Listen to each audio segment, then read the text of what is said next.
Event now? Yes, yeah.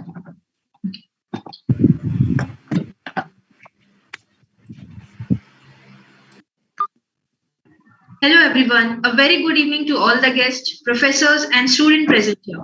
I, Siksha Lehre, along with my co-host Tarang Patidar, welcome everyone on a great occasion of Independence Day. We have completed 75 years of independence. The freedom of being able to celebrate today, the freedom of being able to rise to the glory, and the freedom to live the way we want didn't come without any price. It's a dream for which thousands of brave souls have laid their life. SPI IIT student chapters salute all those heroes, and now we are ready for the commencement of talk series on Azadi Ka Amrit Mahotsav. Today, on behalf of the SPI IIT Student Chapter Association with the Indian Institute of Chemical Engineers, Regional Center Dhanbad, welcome Dr. Sanat Kumar to have a session on waste plastics to fuels and chemicals, opportunities and challenges. The webinar is in line with SPE Gaia Sustainability Program. Dr. Sanat Kumar is working as a senior principal scientist at CSIR Indian Institute of Petroleum Dehradun and is heading the upstream and wax rheology division there. He completed his MSc from Ranchi University and PhD from HND Garhwal University. Prior to joining CSIR Indian Institute of Petroleum, he worked as DAID Fellow at University of Stuttgart, Germany from 1999 to 2001. He has a research experience of more than 27 years and presently he is engaged in research and development to facilitate utilization of conventional and non-conventional oil and gas energy sources, including utilization of waste plastics for various applications. He has developed number of technologies, published and presented number of papers in national and international research journals and conferences, and also supervised students for their master's and doctoral degrees. We are really pleased to have you here, sir. Also, we have prestigious guests on stage. Dr. N.K. Maurya, Faculty Convener, SPITSM Student Chapter. Professor Vikas Mehto, Chairman of Indian Institute of Chemical Engineers, Regional Center Dhanbad, and Dr. T.K. Naya, Secretary of Indian Institute of Chemical Engineering, Regional Center Dhanbad. Most of the participants who have joined us today in this session are not just from the Petroleum Engineering Department, but other Earth Sciences branches as well. I would like to request all the attendees to mute themselves. Till then, if you have any query, you can write it in the chat box or you can unmute at the last of the session. Now, I would like Sir to please take over the stage and feel free to communicate your ideas and plans to the audience.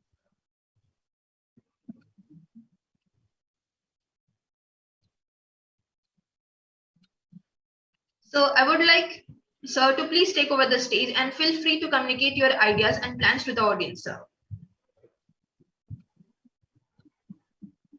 Okay, thank you for the nice introduction. And I think I'll just start sharing my screen, but I'll just say I think probably next 30 to 40 minutes I'll take and I'll to communicate on these aspects.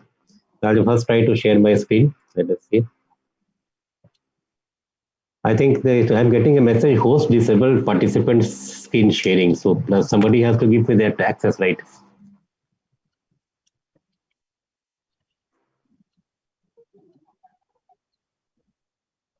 Sir. Mm-hmm. Yeah. Yeah, it's disabled. Just wait 1 minute. Yeah.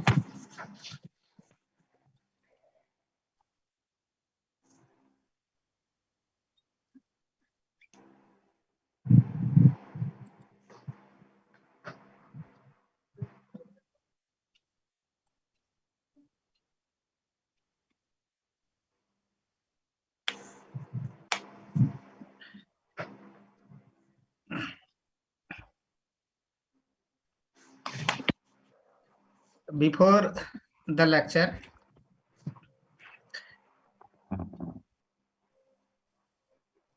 good evening to everyone. On the behalf of IICHE Dhanbad Regional Center and SPE Student Chapter of our department, I welcome Dr. Sanat Kumar sir for delivering very valuable lecture to the chemical engineering, earth science, and petroleum engineering students. In spite of your busy schedule, you have accepted our invitation. I am very thankful for that. Today, he was in New Delhi, and in the second half, he has come to Dehradun, and he is ready to deliver the lecture for us.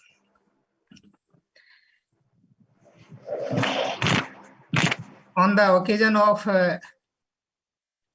this celebration of Independence Day,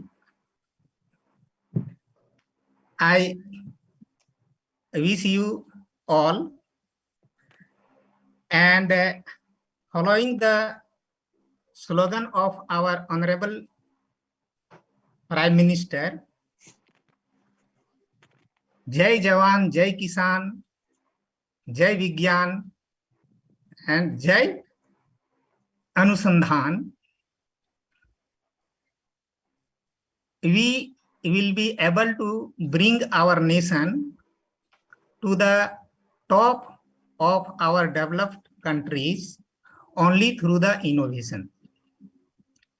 And as all of us know, that plastic waste is a great threat to the society, to our environment, as well as ecosystem. And in this regard, our distinguished lecturer, Dr. Sanat Kumar sir, has worked a lot, and they have initiated on the how the plastic waste should be converted into the resources. And this is how we will be able to reduce the impact of plastic waste to our environment, and at the same time we will be able to convert this waste into the wealth. Really, this is the very valuable lecture for us, and not only in India, but for the entire world. This is a severe issue, and by making the proper use of plastic waste, we can save our environment.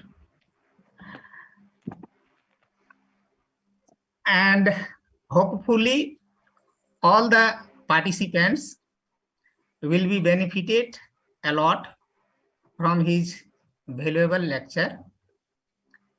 And with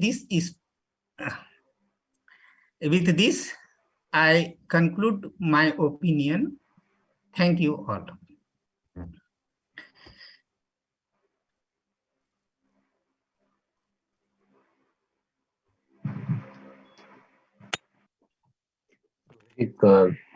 Greetings and good evening to all of you. So first of all, a very happy Independence Day. Good evening, sir.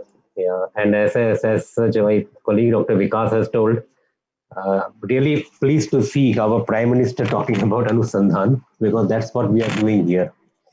So let us hope we keep on doing good work, and we of course need the encouragement from the top office to carry on with the developmental work, because it is a slow process, takes time also. So without going into much more, I'll just like to share my slide. If it is, yeah, now it is possible. So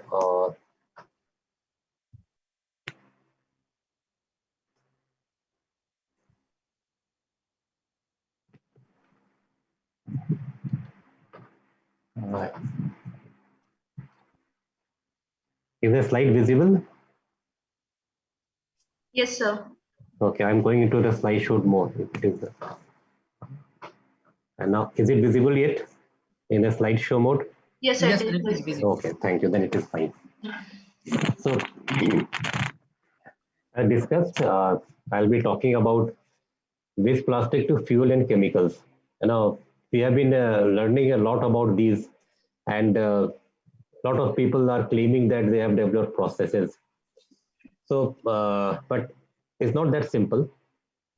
So I'll just over the next 30 minutes or so try to bring out. You all know the problem. We know there is a solution available, but what are the challenges we face? And the challenges come from all aspects, not only science, but technology, logistic, marketing, and as you said, Anusandhan, then we have to look at all the angles because for a process to go ahead and really make an impact, we should be aware of all the aspects linked to these type of challenges. So I'd rather like to go on to all those things without going too much into the details of science or engineering. Uh, just gradually referring to all this because that would have been a very complicated and very long lecture if I start going into those depth. So just to start with, Dr. Vikas has already mentioned that I belong to Indian Institute of Petroleum, Dehradun, which is a part of CSIR.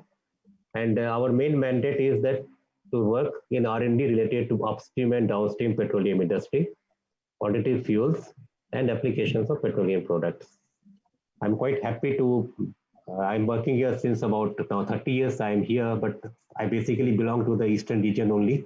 That's my hometown. I had my schooling and college university education from Haribagh and Ranchi. So I'm really happy to talk to people there. After a very long time, I'm getting an opportunity to talk to the persons there. So in my presentation, I'll be just going through these three things. First, the waste plastic, the issues. Some Dr. Vikas has already referred to. I'll go a bit into detail into that part. The main part is the chemical conversion. What are the opportunities and challenges? And then coming back to how we have solved it at CSIR-IIP. So to start with, I'll say that just having a glance on the different sectors here, that it is impossible to imagine life without plastics. So you can say that all said and done, plastics would be there to stay, maybe in different form, but it is required for all this, including healthcare and the development of e-marketing is also going to, and digital banking is also going to increase the amount of plastics we will be using. The one question that we simply answer is that why ultimately plastics are there. Well, the one thing is that they are, they are the polymers, but they have got high tensile and mechanical strength. These are mainly built up of carbon and hydrogen. And this raw material is very easily available from fossil fuel, mainly petroleum and natural gas. So that is another reason that we are getting plastic very easily. They are lightweight, cheap, and versatile. So very easy to carry. If you look at the strength to weight ratio, then it has the best in this category. And we can engineer the polymers or plastics to practically meet any need that we have. And finally, the one thing is that non-biodegradability. It is being talked about as one of the major reasons for plastics to get rid of plastic because these are non-biodegradable. But the point is that it is a non-biodegradability that is giving us the maximum benefit from the plastics because it is resistant to moisture and biological agent. So it can be used for the various purposes. And lastly, the advantage of use and throw. It can be a disadvantage also, but it's an advantage also that we can use it for purpose where we cannot use any other commodity just because of the size and the cost. So these are some of the common plastics you can encounter all over there. I am just gradually going to the name only, the polyamides, the polycarbonates, the polyesters, different type of polythenes, polypropylene. They all have multiple uses, polystyrene, polyurethanes, PVC, we have ABS. So there are a lot of these plastics into which have been tailored, engineered, as a synthesized over the years to take care of these aspects. There is a classification by the National Plastic Association, that the SPI Code, the Society of Plastic Industry, where they have given these codes. The main purpose of this code is to promote recycling. And you can see that if you take any bottle of water, drinking water bottle, or the soft drink bottle, you can see this number 1 imprinted at the base of the bottle. And that means it indicates that the material is made of polyethylene terephthalate and it can be recycled in a particular manner. Similarly, code 2 stands for HDPE, code 4 for LDPE, code 3 for PVC, code 5 for PP, and code 6 for polystyrene. These are the ones that dominate, that contribute the major. The others, polycarbonate, etc., are very in small quantity, so they are all being clubbed into code 7. So this is an indication, which is a manufacturer responsibility, that you give it to the plastics so that they can be recycled properly. However, it's not being followed strictly, but the basic purpose right from the beginning was that we should be able to recycle plastics, and hence this code was designed for it. If you look at the raw material for the polymers, you can see the polyethylene, polypropylene, PVC, PET, polystyrene. They have certain type of monomers, which is a bit different. Ethylene, propylene, phenyl chloride, the glycol and terephthalic acid, which are again derived from benzene, ethylene, xylene, styrene that comes from ethyl benzene. And about 4 to 5% of crude oil is presently being utilized to obtain these raw materials. These raw materials in turn are all coming from 2 sources only, the natural gas and the crude oil. It is a refining process from where you're aware we can get all these molecules. So looking at the consumption pattern, I have taken the data from 2020. What it says is that I have taken the Indian 22 million metric tons. The worldwide were 450 million metric tons. The pattern is similar as to type of plastic that we consume. You can see that important part is that P and PP, they account for about 60%, both the worldwide as well as in India. And these are the ones that are getting the major problem for us as of now. Looking at the sector wise, it is the packaging industry that is a major contributor for consumption, and that is about 35% goes into the packaging. Our consumption in India, which is the 22 metric million in 2020, we had a per capita consumption of 13 kg, which means that an average Indian individual is consuming 13 kg plastics over a period of 1 year, while the world average is 30, and the average for developed country like USA is 110. So this indicates that as we develop further, the amount of per capita consumption is going to increase. Now, this increase in per capita consumption coupled with the increase in population is going to increase the consumption by manyfold from what we are having now. Looking at the worldwide, there was a projection that by 2050, the plastic would increase by 100 times. This was from Nature. So I've taken it from Nature. And in 2012, they had assumed that 50% of the plastics worldwide are not getting collected. So they said about 50%, 40% is recycled, 60% are just littered and uncollected. And all of these are going into the landfill or the marine. I'm looking more closely at the Indian side as to what is the quantum of plastics. I have taken the CPCB data. They have said that 9 to 10 million tons of waste plastics are generated every year, of which more than 40% remain uncollected. What it means is that 60% of the plastics are getting collected and getting recycled mechanically, obviously. You may have, there are different data also which say that they are not accepting this 40% figure. But if I take the 40% figure and come back to the 4 metros, then this is the per day generation of plastic waste.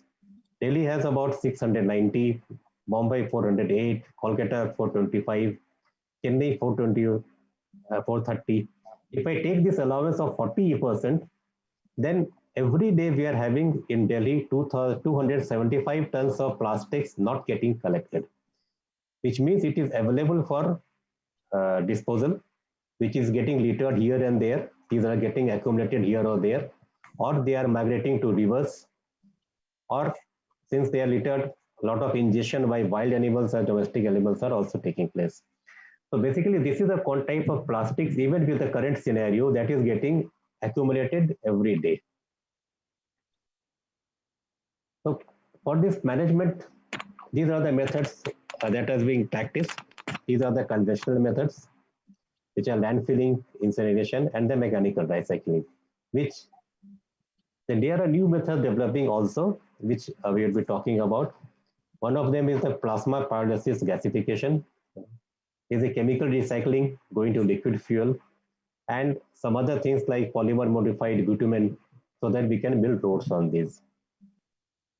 Now, I'll just skip that part, but just if you go for landfilling, what is that we are not having enough land to build into that part.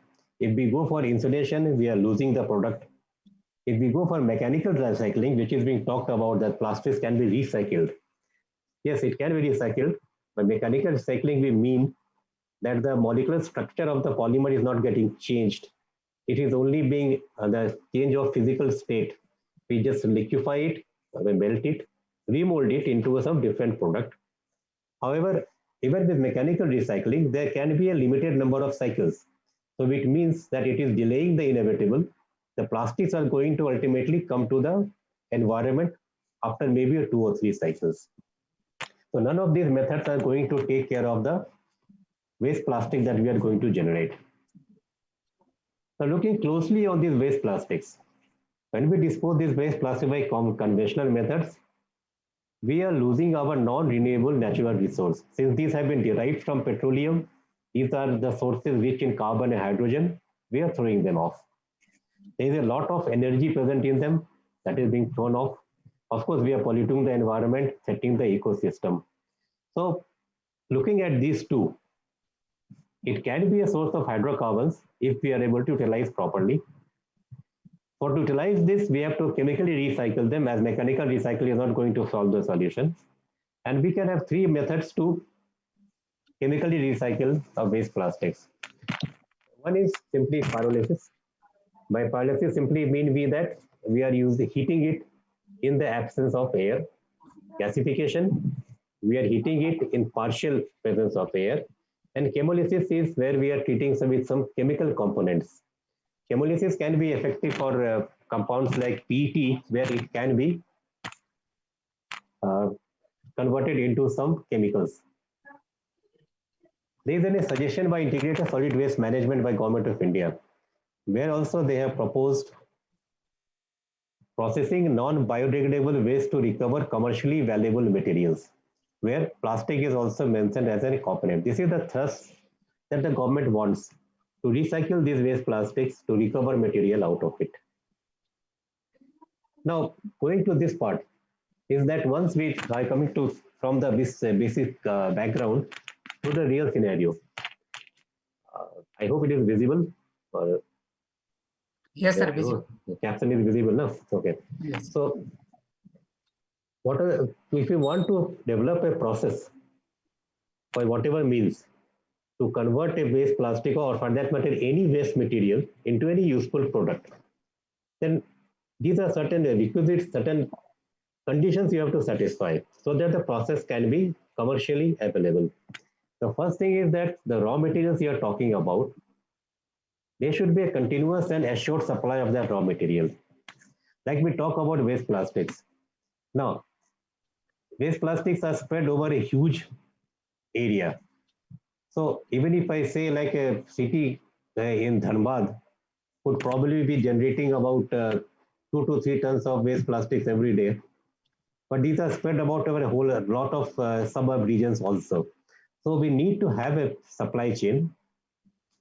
There has to be a pre-treatment, because the plant needs a feedstock.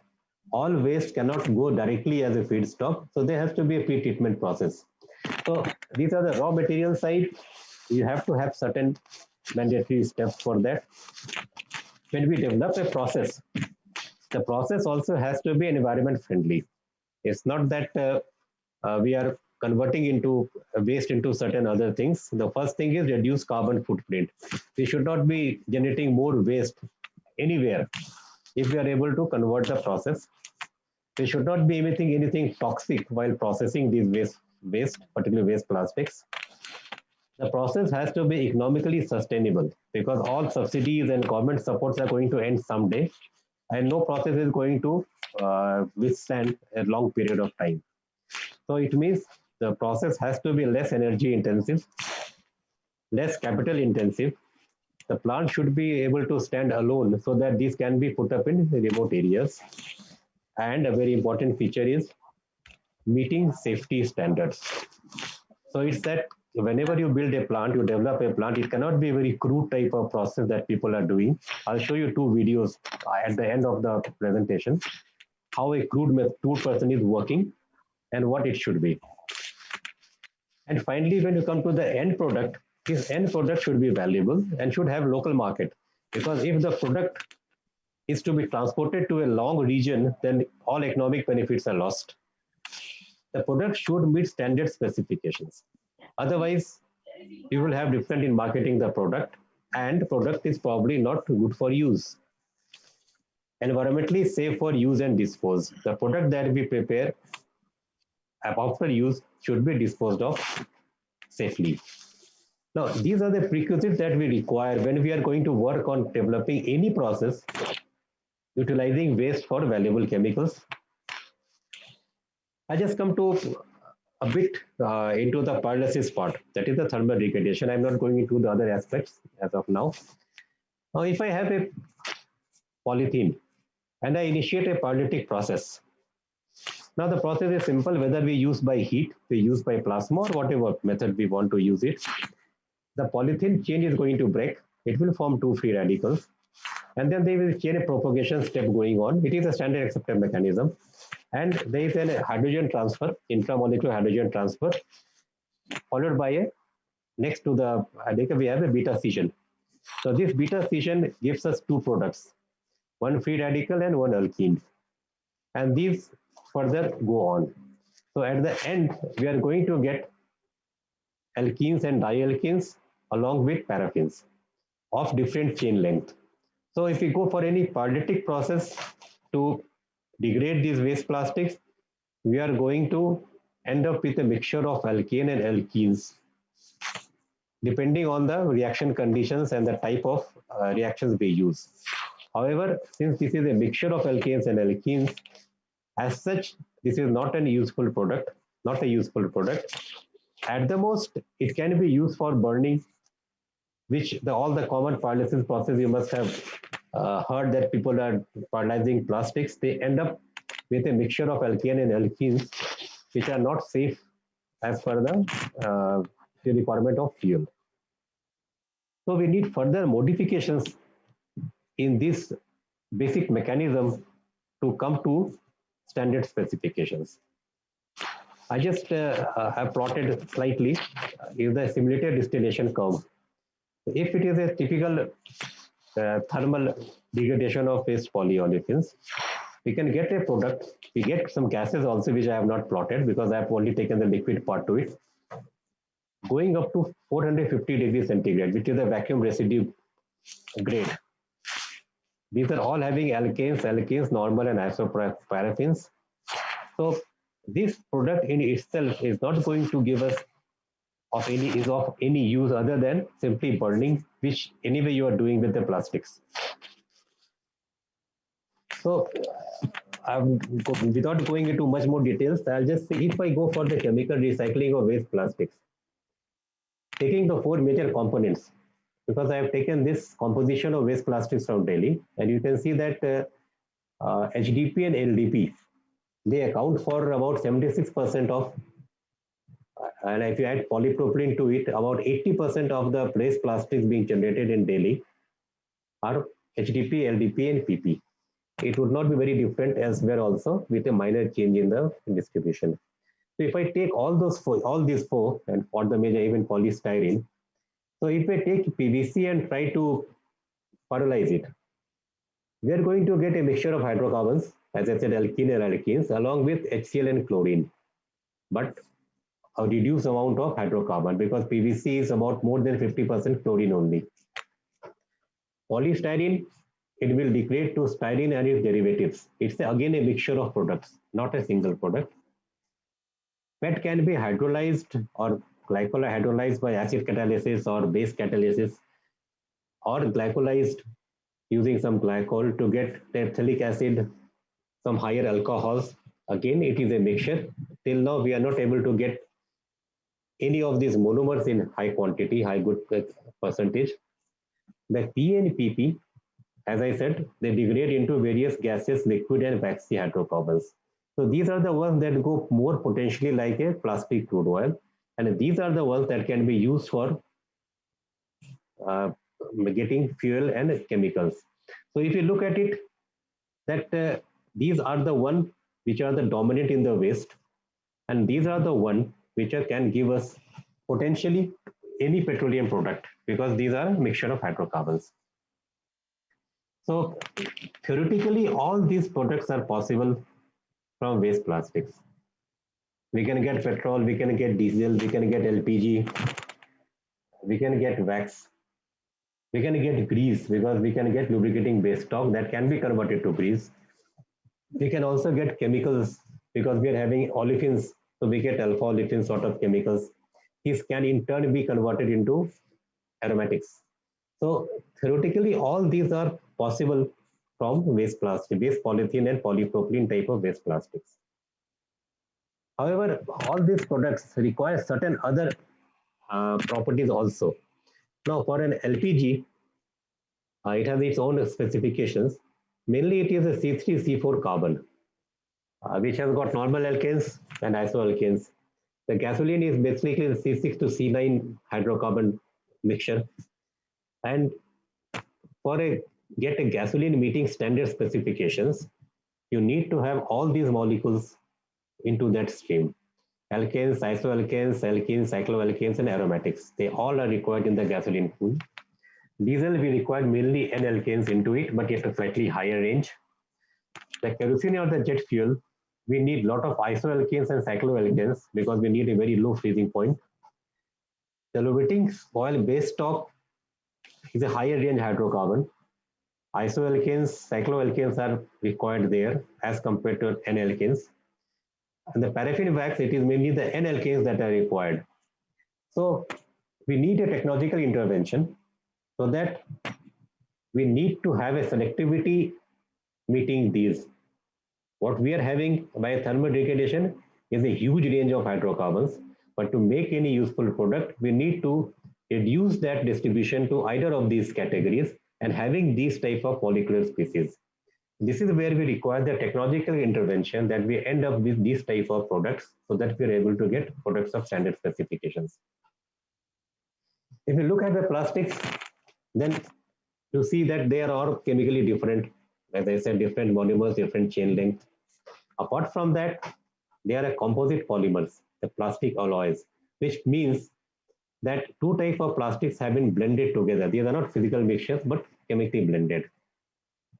To process the plastics, they have different type of physical properties. Some are soft, some are hard, some are brittle. So you have to take all these plastics when you're trying to treat them. And the first part is that they are available with organic matter adhered to it. So when we start working on plastics, you have to take care of all these things, because this is what we are going to encounter. We are not going to get a pure homogeneous feedstock where we can design a process for it. So no single method can recycle or manage all type of waste plastics. Identification, segregation, and cleaning are essentially required for utilization. Now, this identification, segregation is not a simple step, where there are a lot of challenges still available. Actually, CSIR has launched now a mission also, where we are looking at how best we can identify the waste plastics into different categories. So that takes us to the basic core of this. What are technological challenges for converting the waste plastics? The challenges are from the product side, you have to control the carbon number distribution for selectivity toward desired fuel or chemicals, if I say. Induce molecular transformations to obtain product of standard specifications. I just gave an idea as to what we require to meet product of standard specifications. We have to increase the selectivity towards chemicals like alpha olefins or BTX so that we are able to get chemicals as a major product out of it. As of now, if I look at the waste plastic distribution, none of the chemicals are going to be more than 2 or 3% in any of the pyrolysis product. So it becomes very difficult to build a process for recovery of chemicals out of waste plastics. On the process side, we encounter a poor thermal conductivity of plastics because ultimately the process is pyrolysis, we have to transfer heat to it. The process is highly energy intensive because we need to go to a temperature in the range of 500 to 800 degrees for the pyrolysis process. And as I said, to be economical, the process has to be less energy intensive. So to all these things, the challenges can be overcome by design of reactor. Now this reactor can take care of your poor thermal conductivity of plastics. They can reduce energy intensity also. It can reduce heat loss. So the design of reactor is very important. Use of catalyst can take care of this part, where you need a catalyst to encourage these transformations. And the third part, for the selective towards small range of hydrocarbons, you will need to have some additives for promoting or inhibiting degradation. This can also reduce the temperature that we require for pyrolysis. So coming to going forward from that part, I'll just come down some of the work that we have done at IIP. And I'm taking up one of this process.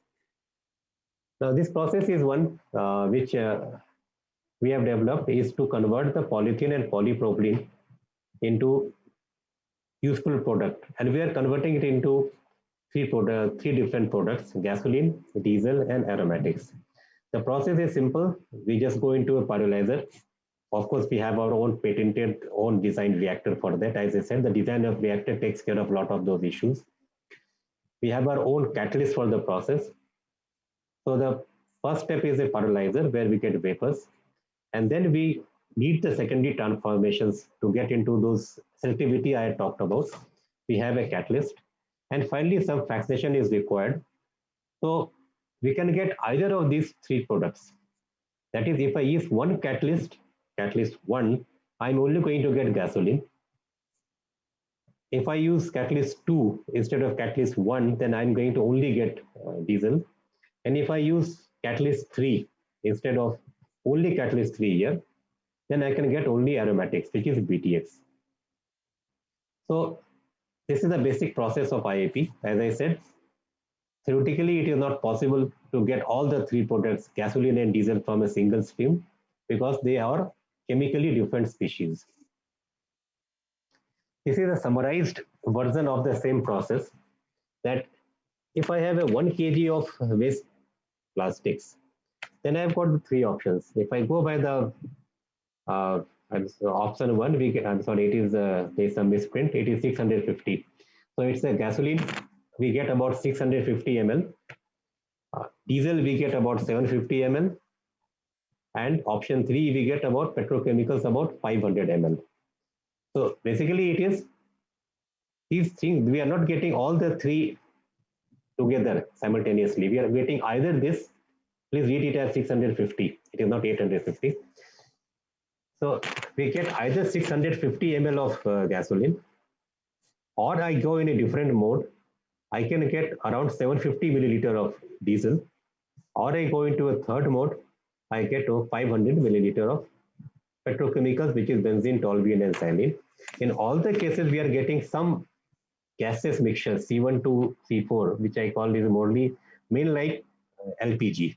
And these are the ones that can be used for heating the reactors. So our novel is the exclusive production of gasoline or diesel aromatics along with LPG.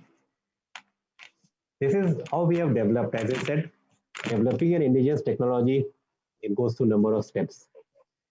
We started with a lab scale, and looks a very simple process. But where we had the proof of concept, we developed the catalyst and we could categorize the product. Then we went up to a bench scale, which you can see, where we could revalidate our lab scale results.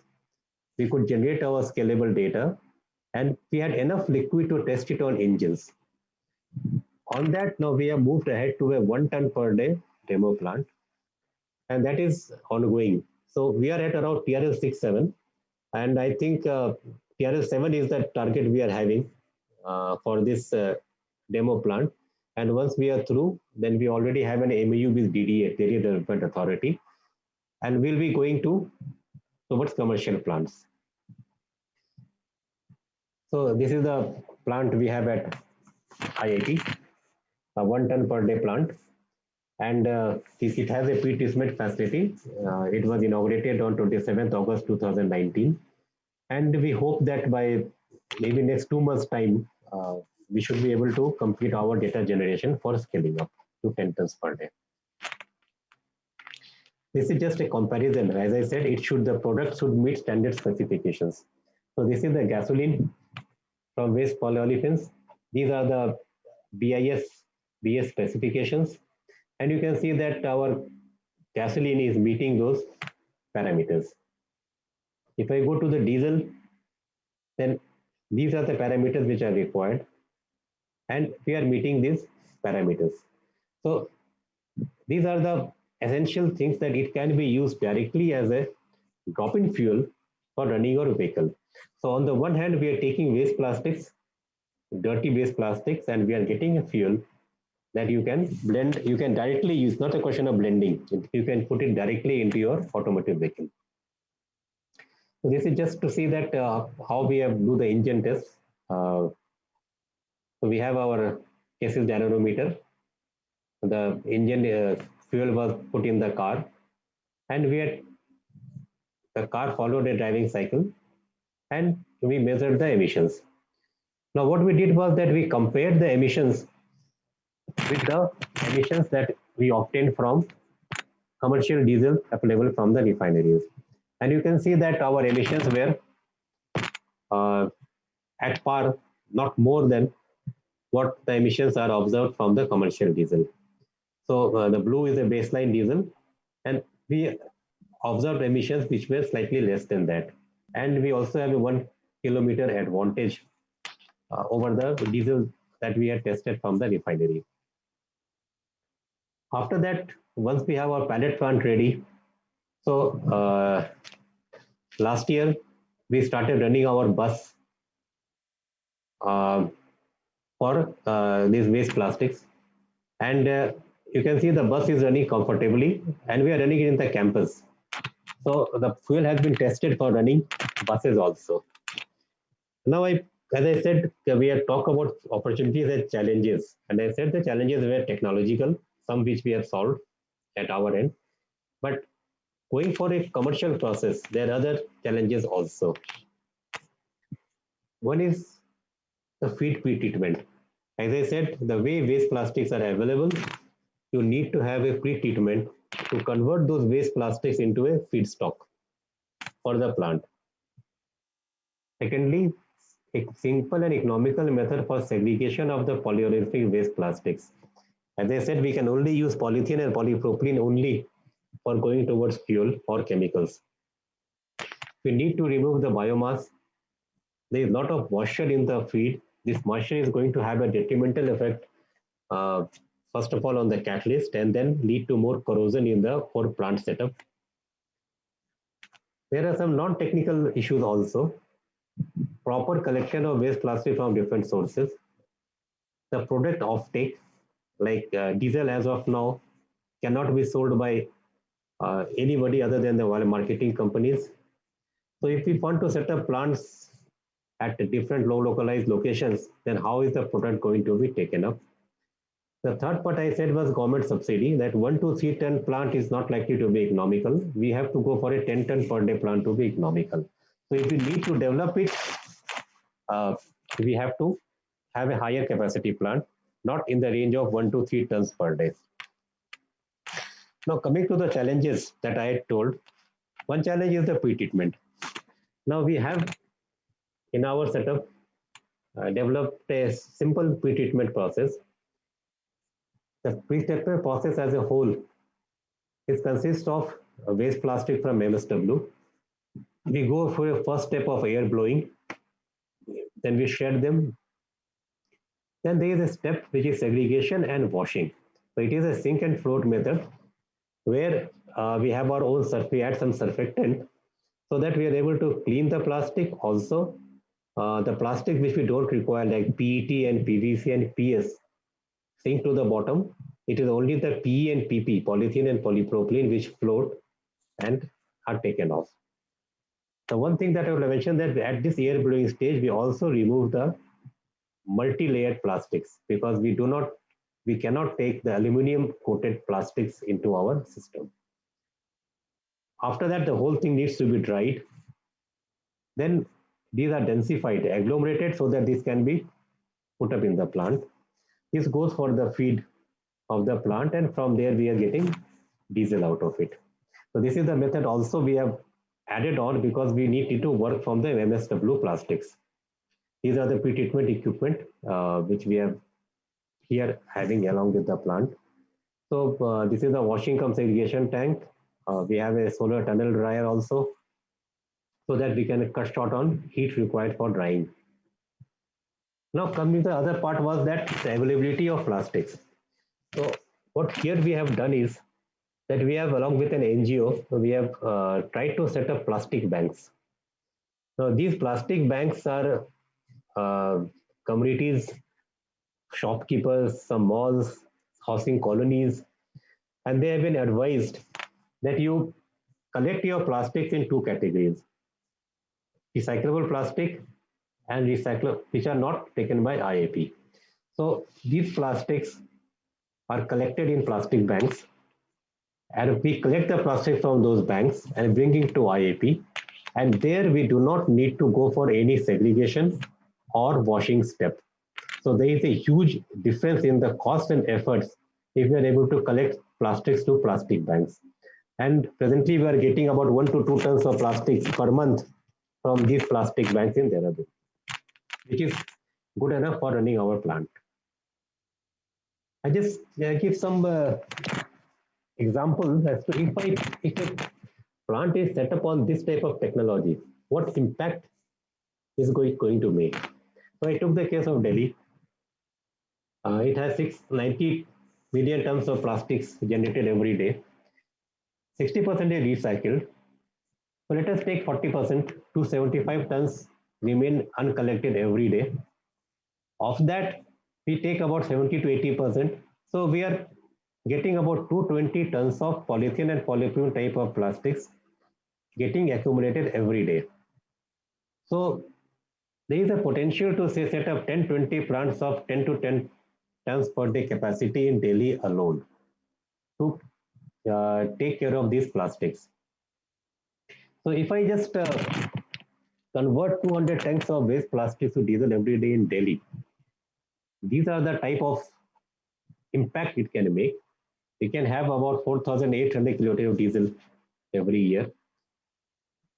We can, if you look at the present consumption, we can say that our import is driven mainly by the requirement of diesel, and roughly 2 liters of crude oil are required to produce 1 liter of diesel. So taking that into an account, we can say about 6 lakh barrel of diesel can be saved. Lot of there could be reduction in import bill. There can be reduction in CO2 emission because every barrel of crude oil processed is emitting CO2, and we can have a lot of employment also in the Delhi region. So what we have suggested for the model is that plants can be set up by urban local bodies, Indian Railway, etc., for producing diesel. Now this is there for captive consumption because as of now there are no selling rights. So we have suggested that instead of going that, let it be set up by those stakeholders who can consume diesel also. So we can have pre-treatment units where we can go up to agglomeration steps at various landfill sites. We can take the agglomerated feed, bring it to the main central 10 ton per day capacity plant, because that is which is going to be the economical plant. And this diesel can be utilized for running vehicles, genset, tractor, pumps, etc., whatever is required.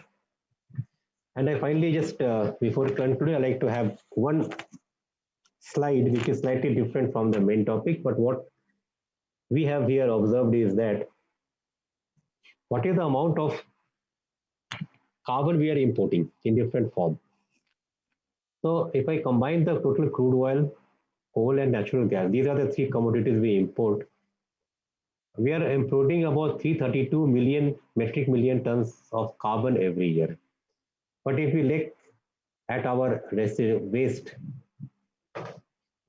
you can see that we are wasting about 520 metric million tons of carbon every year. So what it means, what our PM was talking about, Anusandhan, that if we have technological solutions, then probably we can eliminate the import of these carbon and only use our domestic carbon.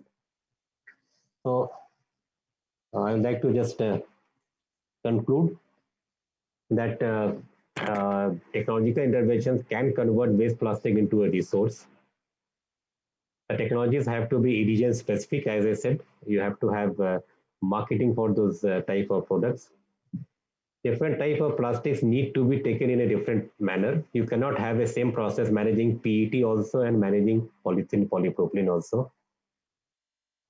There can be economic benefits if done at a reasonable scale. Implementation of certain technologies will give you some economic benefits. The technology we developed, we call it CSIR-IIP GAIL technology because it has been developed with the, together with GAIL. So it can give a very good solution for managing polyolefin based plastics. Of course, some technological and not so technological solutions, some challenges are being addressed. And there are enormous scope for developing more technologies. As I said, you can go and develop technology for chemicals. Technology can be developed for maybe waxes, lubricating based stock, all of things which we are importing. And so I'd like to take some questions if required. But if you have time, I'll just like to show a video of 1 minute if I'm able to load it here. So let us see if I'm able to get to that part. Yeah. This is one video of the plant we have. How the plant is working at IIP. So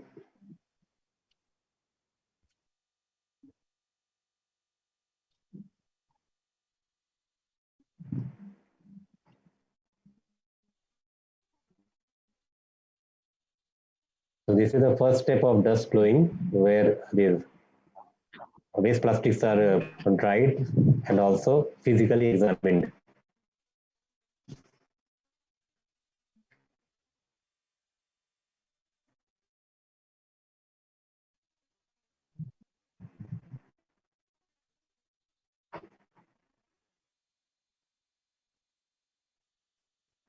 These are shredded and directly put into the washing tank.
this is the feedstock for the plant. So this much is the pre-treatment step. And from here, it is our main plant that takes the conversion. So there is a bucket conveyor that takes it top to the top of the plant. He is my colleague, Dr. Ajay, who is the main person behind this scale-up project.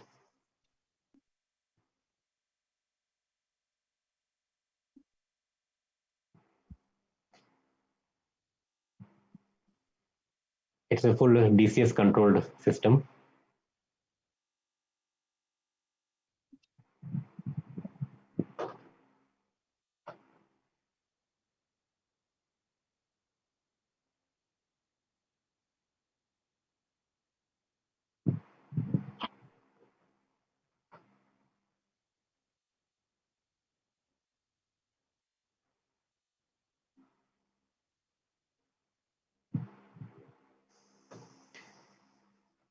And this is a diesel.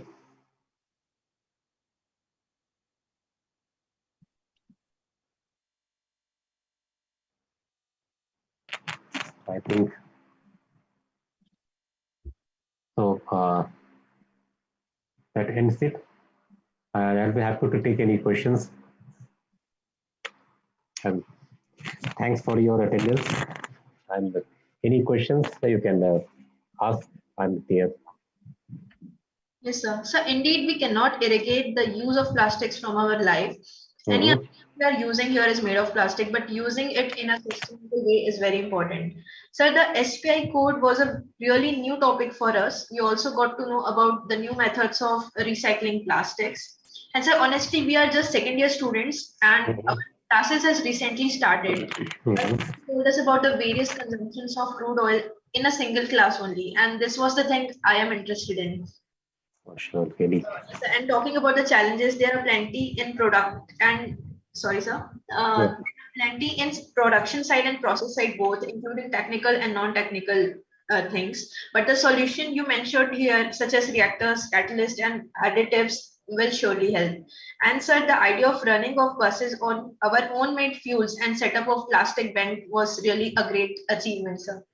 I liked it all. Oh, thank you. As I said that since we are working in a research institute, we have to go from the lab scale, what we have developed, I had shown you initially. When we go a step ahead, then we have to be conscious about all the limitations that we have, because the process need not fail because of technical reasons. It might fail because of other reasons also. So while developing a process, we have to be aware of what are the challenges we are going to face as we go scale up. And the earlier we look at it, the better it is.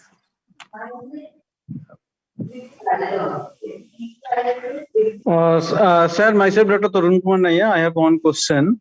Yes, sir, how economical the process is that you are producing diesel from bio-waste? So how economical it is? First one. Second one, she was saying that, sir, LDPE and HDPE are the main feedstock for a production of diesel. So what about the others if these are present in this plastic? So it is to be wasted or like this, and how this water is to be treated after this process? The first part you talked about the economics. As I said that 1 ton per day, 1 to Hello? 3 tons plant. Yeah, am I audible? Yes, sir. Okay. Now you talked about the economics. As I told that 1 to 3 tons plant, a small plant capacity is not going to be economical. That is simply you're not getting an ROI in less than 4 years. That's what we have put in as. So at a 10 tons per day capacity plant, it is going to be economical. So that's what we are putting up, that a 10 tons plant is the most likely scenario. And I suggested a few models, like since it's very difficult to have 10 tons, it is easy in Delhi and Bombay sort of things. But as we go trying to distribute the plant over a whole network, then getting 10 tons plastics at a single location is not easy. So we are just suggesting that we can have that hub and spoke model, so that plastics are brought in. But a 10 tons per day plastic plant is going to be economical for that. So the economic comes with size. Okay, sir. There was another question. I think you just. Okay, sir. Thank you, sir. Yeah, the LDP, HDPE, and we're talking Yes, about. sir. Yeah. Now we are using LDP, HDPE, and PP, all the three: low density polythene, high density polythene, and polypropylene. Now, if there's something else, now what else can be there? You have to look at what is available. There are 2 or 3 major constituents. I had shown you the composition of the waste in Delhi. So its PVC is not available in the waste. The reason is simple. Your PVC is mainly used for those pipes and all those items which have a lot of fillers, and they are dumped off separately. You can see a lot of dumped PVC pipes, but they are not coming into MSW waste.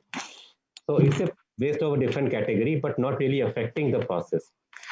Secondly, if we have PVC, there are 3 or 4 problems that we need to avoid PVC. The first thing is that if you look at the chemical composition of PVC, then about 55% by weight is chlorine. Since the target is to get a fuel, you are only ending up with 30 or 40% of the material as a hydrocarbon, which can actually go into as a fuel. Then this chlorine is going to have a lot of corrosion effects on your metallurgy. So need to have a very high quality metallurgy. Instead of going for SS, I have to go for Inconel or something like that. So that makes the plant resistant. Third part is that the product gets contaminated with chlorine.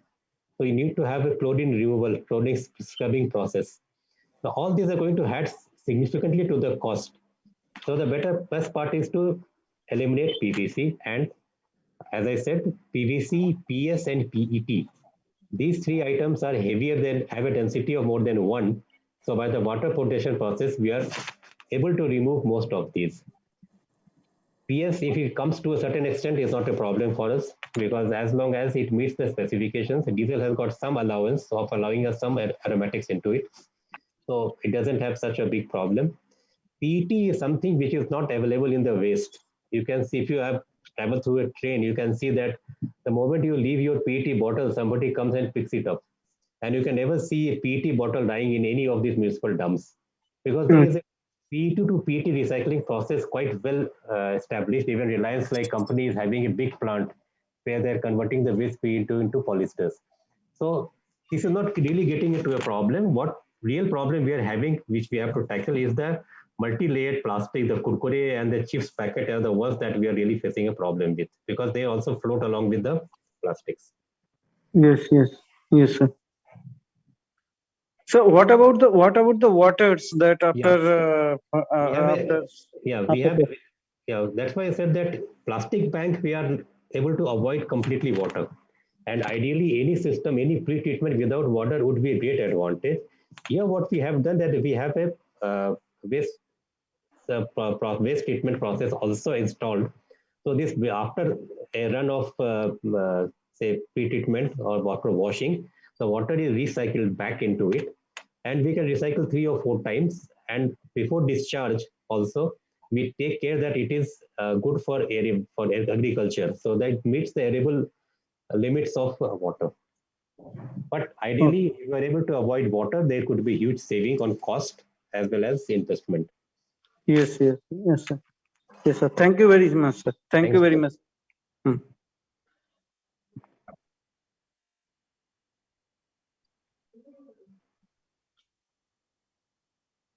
So, anyone who has any further queries can ask them by unmuting themselves or could type in the chat box. Sir, what will you do with the waste generated by this plant? And sir, the cost of setting up the plant? Cost is coming out for the 1 ton, we are something around 10 crores. So if I go to 10 tons, it's difficult to estimate, but something around 40-45 crores would be the one. So it's a slightly, as I said, it is a slightly on the higher side. That's why we're not getting the economics at a small scale. But looking at the complexities, the way plant has been designed, it was because we're working with Yale. So we had certain indications as to how we have to design. The plant has to stand as a standalone unit. So there is a lot of utilities involved. I mean, you all students of chemical engineers, you know, you need to have instrument air, you need to have water cooling tower. Now, all those things are going to incur a capex to the plant. So if we are able to say get all those things, then capex can reduce drastically. So this actually varies depending on the situation. But we are targeting as a standalone plant at the landfill site. So it's unlikely we are going to get any utility there for the plant.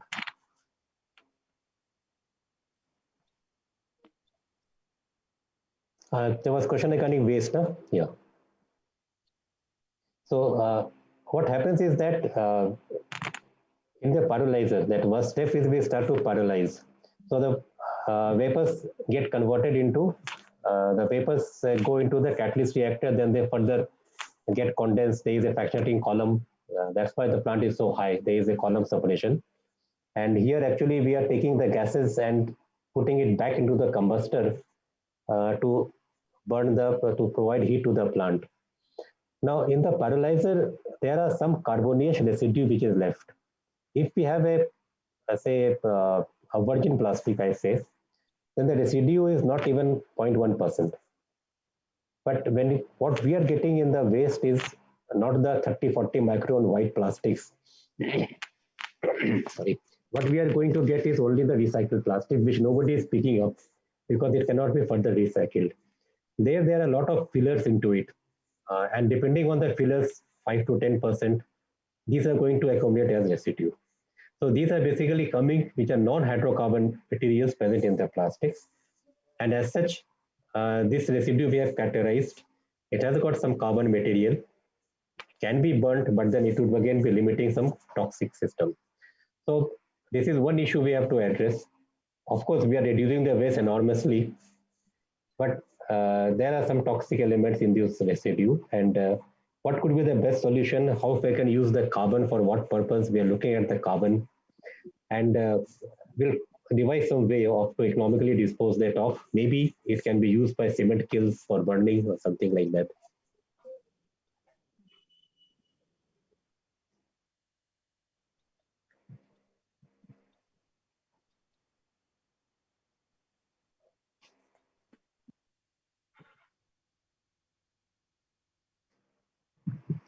Any more question?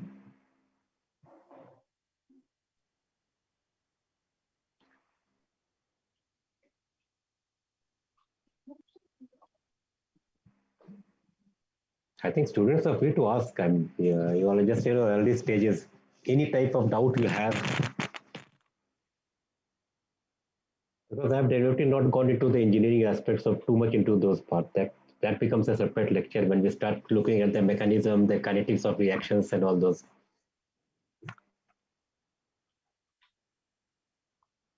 So, sir, lecture was so excellent, and it is obviously very useful for the beginners also. Surely, because your primary aspect of plastic use and their utilization and how it is to be economically convert to your diesel, petrol, etc. is discussed. So it is very interesting. Yeah, I'm happy that you all have liked it, because that was my plan. Talking to students really is helpful also. But I'd like to have more questions, because they must be having some doubts somewhere. So I want to ask one thing. Yeah. So we learned many Indian governmental approaches toward waste plastics to fuels. So my question is, profitable every year, or are we failing somewhere? Are this fuel? Yes, sir. The process of converting waste plastics to fuel. So is this profitable every year, or are we failing in this somewhere? No, see, we are talking about any commercial operation. Now, this is not a commercial plant. This is an R&D plant. So the economics doesn't come here into play. But if you look at the commercially, there are certain pyrolysis plants in India, and there are plants available. I would like to, I think if I have a video, I can show some crude video as to how people are doing it. But what happens is that there are plants available from in the market, which could be as low as 10 lakhs, 20 lakhs, 50 lakhs, 1 crore also, where you can just put the plastics, simply heat it, maybe by on a wood fire, and you will get some liquid coming out of it. And these are being sold also here and there for running some maybe burners or firing burners. But as I said, for getting acceptability, you have to meet the standard specifications, because the specifications are made considering the use by considering the requirement of the user and the manufacturer. So those are the products that are not meeting the standards, any specifications. And there is a demand by these, a lot of persons who have invested in these type of processes, not the IIP process. This is a very different one from what is available. But they are trying also, requesting government to have a, say, some sort of specification, PI specification for pyrolysis world. So as I said, a very crude system can work economically, but the moment we want to scale up, we want to have a system which is robust enough and safe enough, the cost is going to go up. It would be economical. At the same time, we will be able to reduce the impact of plastic into the environment. So that is more important. Yes.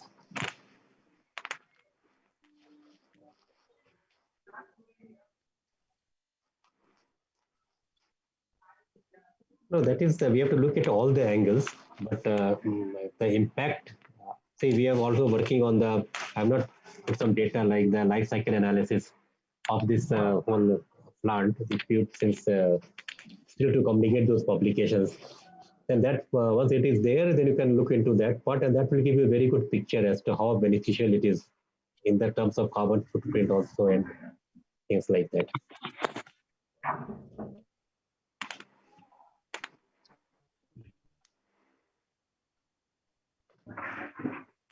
Any more queries?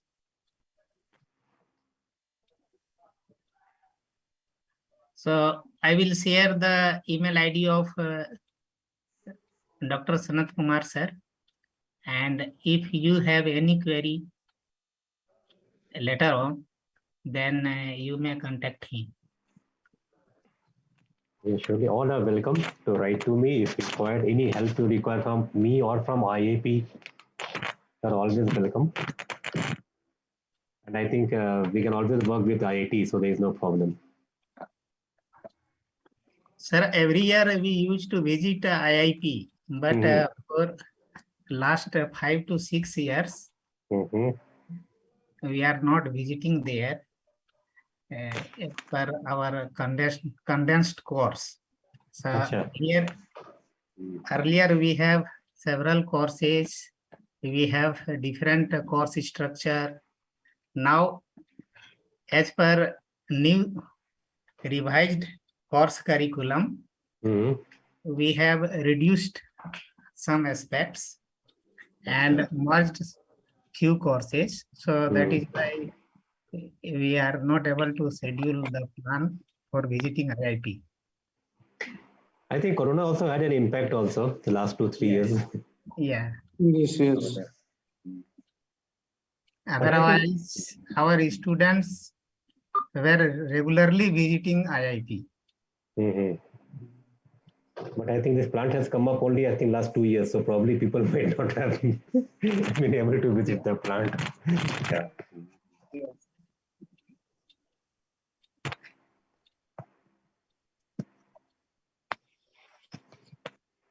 I can stop sharing. Okay, Tarang.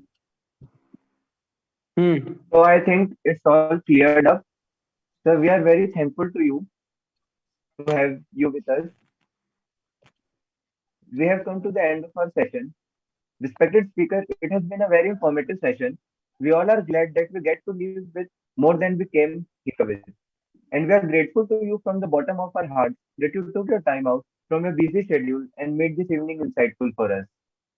So we consider ourselves immensely lucky today that we have got to interact with you. The insight you provided us today about waste plastic to fuel and chemicals at such an early stage of our engineering journey is truly inspirational. We all thank you for your guidance again. We will work ahead with diligence and stick to the principles of SPE Gaia and advices and you provided us today. An emerging and promising topic of interest. I hope every student has enjoyed this topic and learned something new today. Thank you for joining today's meeting, sir. Surely we will follow the things you have said. And I would like my friend Tarang to officially close the webinar for today. I, on behalf of SPE IIT ISM Student Chapter and Indian Institute of Chemical Engineers Dhanbad, extend a hearty vote of thanks to Dr. Sanat Kumar for gracing us with his intellectual presence. With this, we came to the end of the meet. This is your host Taram Patidar and Siksha Lahare signing off. Have a nice day. Thank you Before very much. leaving, sir, Okay, thank you, sir. we would like to have a group photograph. It is a request to all the attendees to switch on their camera for a snap. Switch on camera. Please everyone switch on your cameras.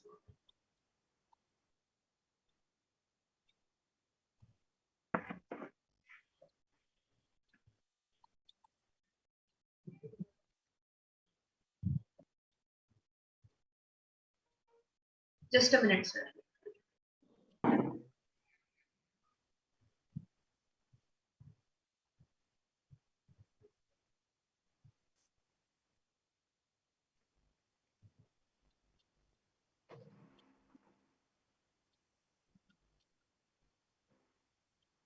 Switch on video. Please attendees switch on your cameras.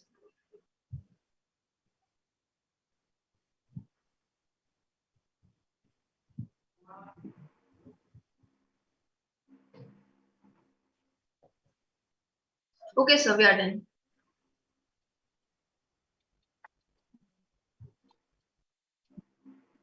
Hope you all have enjoyed the webinar and found it to be informative. We will be meeting you soon with our next webinar and events. Till then, stay safe and stay sanitized. And ultimately, stay happy. Thank you.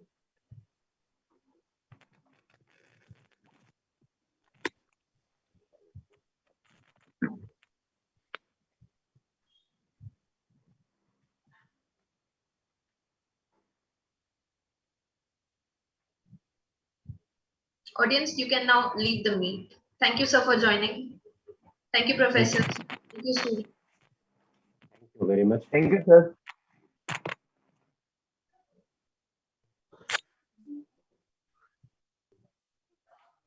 Recording stopped.